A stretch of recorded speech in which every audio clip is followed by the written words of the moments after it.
Chiwenga odedzera kuti vese vari kutora mota nemari kuna Sir Wicknell ED Zanupf muchachiona. Please don't take those cars.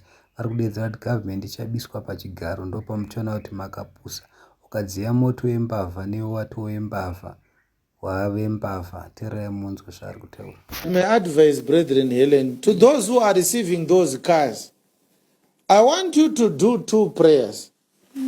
Number one, pray that this rogue government stays in power long enough that by the time they lose power, that car will be long forgotten.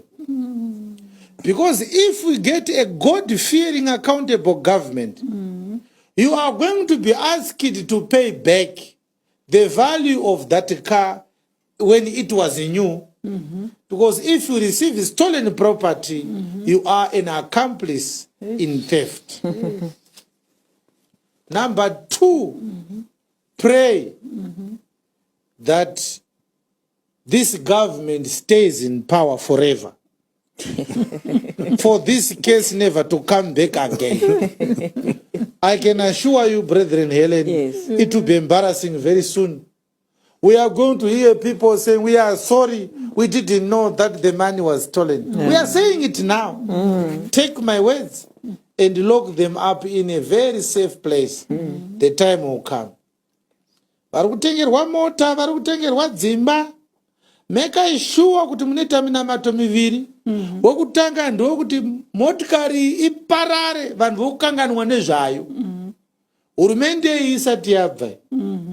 Kana kuti munamata hurumende irambe ichikotonga. Which prayer will not be answered. Their time is up. Very soon, we are going to have a Trump situation in Zimbabwe. You are going to see. I'm sure you have heard from the horse's mouth.